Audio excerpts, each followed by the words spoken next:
sosialisasinya. Terima kasih. Baik, kita lanjutkan. Tadi sempat terputus ceritanya. Oke, sekarang pengertian pemerasan. Pemerasan itu pegawai negeri atau penyelenggara negara menguntungkan diri sendiri atau orang lain secara melawan hukum dengan menyalahgunakan kekuasaannya, memaksa seseorang memberikan sesuatu, jadi ada unsur paksaan. Kemudian mengenai penyalahgunaan jabatan, tindakan dengan sengaja menggelapkan uang atau surat berharga, atau melakukan pemalsuan buku-buku atau daftar yang khusus untuk pemeriksaan administrasi. Jadi penyalahgunaan jabatan ini juga kemungkinan besar bisa menjadi salah satu peluang seseorang untuk melakukan korupsi. Oke, lanjut.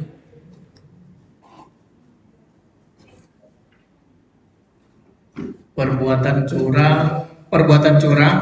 curang dilakukan sengaja untuk kepentingan pribadi. Intinya semua sebetulnya ini untuk kepentingan pribadi dan menguntungkan diri sendiri. Nah, misalnya mengenai perbuatan curang ini, misalnya pemborong pada waktu membuat bangunan atau penjual bahan bangunan melakukan perbuatan curang yang membahayakan keamanan orang atau barang. Mungkin dari Bapak Ibu mungkin ada contoh lain mengenai perbuatan curang ini, mungkin ada yang terjadi di sekitar kita. Kemudian benturan kepentingan. Benturan kepentingan ini contohnya seperti ini: pegawai negeri atau penyelenggara negara, baik langsung maupun tidak langsung, dengan sengaja turun serta memborong, menjadi pemborong begitu, pengadaan atau persewaan, padahal dia ditugaskan untuk mengurus atau mengawasinya. Jadi biasanya tentang fee marketing, hal ini saya pernah tanya ke pendamping saya waktu itu, bagaimana kalau saya itu misalnya seorang mahasiswa. Kalau saya biasanya kan kasusnya bawanya ke mahasiswa disuruh beli makanan untuk acara di fakultas. Kemudian si mahasiswa tadi dari cateringnya memberikan fee marketing kepada si mahasiswa. Itu bagaimana itu? Dia bilang itu termasuk korupsi juga, karena uang yang digunakan itu uang fakultas dan dia itu di bagian dari fakultas itu sendiri. Jadi itu contoh kecil kira-kira. Nah, mengenai gratifikasi ini berhubungan dengan soal cerita kita yang pertama tadi. Setiap gratifikasi kepada pegawai negeri atau penyelenggara negara dianggap pemberian suap apabila berhubungan dengan jabatannya dan yang berlawanan dengan kewajiban tugasnya. Misalnya seorang pengusaha memberikan hadiah mahal kepada pejabat dengan harapan mendapatkan proyek dari inisiatif pemerintahan, dari instansi pemerintahan. Jika tidak dilaporkan kepada KPK, maka gratifikasi ini akan dianggap suap.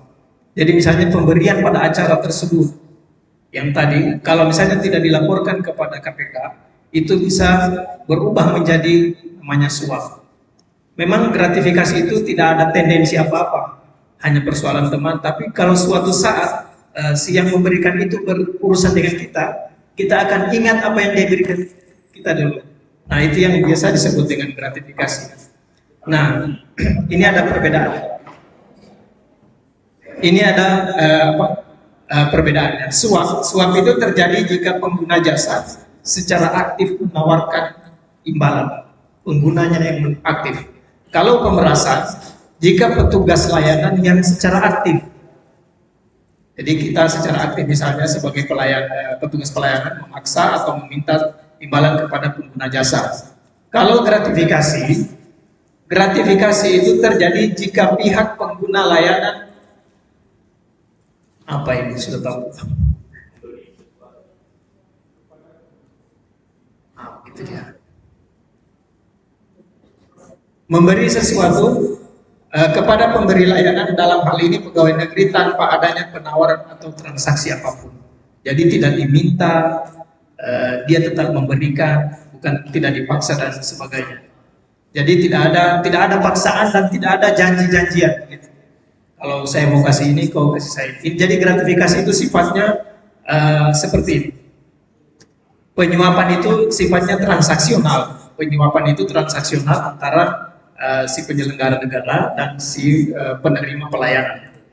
Kemudian untuk pemerasa yang secara aktif melakukan itu adalah penyelenggara negara atau si pelayannya secara aktif memaksa. Kemudian kalau gratifikasi itu sifatnya pasif, sifatnya pasif. Istilahnya kalau saya tidak bantu dia ini, saya ingat kebaikan dia dulu. Kira-kira itu jadi sebuah momok juga untuk mengenai gratifikasi. Oke, lanjut. Nah, ini dampak-dampak korupsi. Ini saya ambil kasus-kasus yang mengenai korupsi, laporan fiktif dan manipulasi LPG dan sebagainya, itu merupakan salah satu bagian-bagian korupsi. Dan kalau kita nonton di TV-TV, berita-berita di media sosial, hampir selalu kita dapat berita-berita seperti ini. Oke, misalnya ini adalah contoh-contoh korupsi dana bansos dan penyidikan, dan dampak dari semua ini adalah masyarakat yang kena dampak. Oke, lanjut. Nah, membangun semangat perlawanan anti korupsi. Jadi setidaknya dalam mencegah perbuatan korupsi ini ada 3 macam yang dilakukan oleh KPK, oleh instansi-instansi. Yang pertama itu dengan penindakan melalui penegakan hukum. Jadi penegakan hukum itu merupakan salah satu daripada pemberantasan korupsi. Kemudian pencegahan melalui sistem dari siklus pemerintahan. Jadi misalnya kalau dalam sistem pemerintahan itu ketat, ada pemeriksaan, kemudian melalui beberapa tahap-tahap itu merupakan salah satu bagian dari pencegahan. Kemudian ada pendidikan. Sekarang di kampus-kampus itu sudah menerapkan pendidikan anti korupsi itu menjadi mata kuliah yang di SKS-kan di perguruan tinggi. Nah, ternyata korupsi ini menimbulkan biaya banyak sekali. Biaya sosial korupsi itu ada banyak. Yang pertama itu biaya eksplisit korupsi. Biaya senilai uang yang dikeluarkan. Kemudian ada biaya antisipasi. Jadi kalau satu korupsi itu akan menimbulkan biaya-biaya itu. Makanya nilai korupsi itu sampai besar begitu.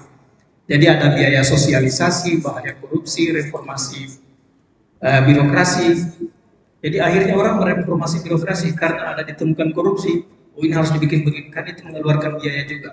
Akibat korupsi itu, perubahan-perubahan sistem itu akan mengakibatkan penggelembungan biaya. Ada biaya reaksi terhadap korupsi. Biaya reaksi terhadap korupsi ini ada biaya peradilan. Kalau orang korupsi itu diadili kan butuh biaya juga. Kemudian ada biaya penyidikan. Jadi gara-gara korupsi yang berapa juta itu akan bertambah kerugian negara yang dikeluarkan akibat satu perbuatan korupsi. Biaya kebijakan, akhirnya keluar korupsi, maka dibuatlah kebijakan-kebijakan lagi. Butuh anggaran lagi gara-gara korupsi ini. Kemudian biaya oportunis, implisit korupsi. Misalnya perbedaan jenjang kelipatan ekonomi antara kondisi sebelum korupsi dan setelah korupsi. Ini biaya-biaya yang dikeluarkan untuk mengatasi korupsi. Oke, lanjut. Nah, integritas itu kalau bahasa kita mungkin intinya itu akhlak sebenarnya. Seperti yang disampaikan Pak Kadis tadi, itu pada diri kita sendiri. Jadi nilai-nilai integritas yang kita berusaha harus kita miliki dalam diri kita masing-masing. Ada tanggung jawab, kemudian kerja keras, ada sederhana, hidup sederhana. Tidak usah terlalu memaksakan diri. Kemudian mandiri, disiplin, peduli, berani, adil, dan yang intinya itu jujur. Jadi kejujuran menjadi salah satu indikasi integritas pada diri kita pribadi semua. Oke, lanjut. Ini saya memberikan contoh role model. Jadi kalau kita mengenai integritas itu kita ada beberapa role model. Saya ambil contoh di sini Pak Kiai Haji Agus Salim. Kita mungkin sudah mengenal semua Kiai Haji Agus Salim ini orang yang jenius, menguasai 9 bahasa. Dulu dia pernah menolak beasiswa dari Belanda. Sebetulnya beasiswa itu untuk R.A. Kartini. Untuk R.A. Kartini beasiswa itu karena R.A. Kartini waktu itu menikah, jadi tidak bisa berangkat untuk menerima beasiswa ini. Dan Belanda itu menawarkan ke Haji Agus Salim. beliau itu menolak. Kenapa dia menolak? Karena beasiswa itu awalnya untuk RA Kartini itu bukan jerih payah dia, sehingga dia menolak awalnya. Sehingga dia menolak. Sehingga ada salah satu penulis buku menulis tentang beliau ini. Orang tua yang sangat pandai ini adalah seorang yang jenius. Ia mampu berbicara dan menulis secara sempurna, sedikitnya dalam 9 bahasa. Kelemahannya hanya satu, ia hidup melarat. Jadi ada beberapa kisah tentang beliau ini juga, yang lainnya, cuma saya tidak tuangkan di sini. Jadi seorang pejabat Belanda dalam head buku yang menulis buku ini. Oke, yang kedua ini Hogeng. Hogeng mungkin kita kenal semua, mungkin viral sekali Bapak ini. Kepala Kepolisian Republik Indonesia tahun 1968-1971, Hogeng Imam Santoso dikenal seorang yang berintegritas. Jadi kalau seseorang itu, kita itu keluar ini dikenal sebagai apa nanti? Kalau kita pensiun itu, nanti orang mengenal kita sebagai apa kira-kira? Sebagai koruptor kah atau sebagai orang yang berintegritas? Nah, seperti Pak Hogeng ini selalu dikenal sebagai orang berintegritas. Salah satu bukti klaim ini adalah ketika Hogeng meminta istrinya Mary menutup toko kembang mereka. Jadi mereka ini punya toko kembang. Dia suruh tutup sehari sebelum pelantikan sebagai kepala jawatan imigrasi. Nah, alasannya itu kenapa? Ibu Mary ini tidak habis pikir dengan permintaan suaminya. Karena toko kembang tersebut adalah salah satu sumber penghasilan tambahan mereka. Hogeng menjawab tegas, nanti semua orang yang berurusan dengan imigrasi akan memesan kembang bunga di toko kembang istrinya. Dan ini tidak adil untuk toko kembang lainnya. Jadi kendati dia tutup toko istrinya. Sikap ini juga ditunjukkan Hogeng saat diangkat sebagai Kepala Direktorat Reserse dan Kriminal Polda Sumatera Utara tahun 1956. Sempat berdiam di hotel selama beberapa waktu karena rumah dinas masih dihuni pejabat lama. Hogeng itu terkejut ketika giliran menempati rumah itu. Rumah dinas itu dipenuhi barang-barang mewah. Jadi ketika mau dikasih rumah dinas, di dalamnya itu banyak barang-barang mewah. Hogeng tak menerima itu. Ia menyatakan baru akan pindah bila rumah tersebut hanya diisi barang inventaris kantor saja. Pada akhirnya Hogeng dan keluarganya membuang semua barang-barang tersebut, mengeluarkan dari dalam rumah. Belakangan diketahui barang-barang itu berasal dari bandar judi, barang bandar judi yang hendak menyuapnya. Jadi begitulah beberapa role model kita yang ada di Indonesia ini, yang insya Allah bisa kita tiru secara bersama mengenai sikap integritas pada diri mereka. Baik, terima kasih atas kesempatan yang diberikan kepada saya dalam hal ini menjadi pemateri hari ini. Hasil korupsi bukanlah rezeki. Insya Allah kerjakan kebaikan sekecil apapun, karena kita tidak tahu amal baik mana yang benar-benar ikhlas dan memasukkan kita ke dalam surganya Allah Subhanahu wa Ta'ala. Terima kasih. Assalamualaikum warahmatullahi wabarakatuh. Waalaikumsalam warahmatullahi wabarakatuh. Kita berikan aplaus kepada Pak Rasul, sosialisasi anti korupsi. Sekali lagi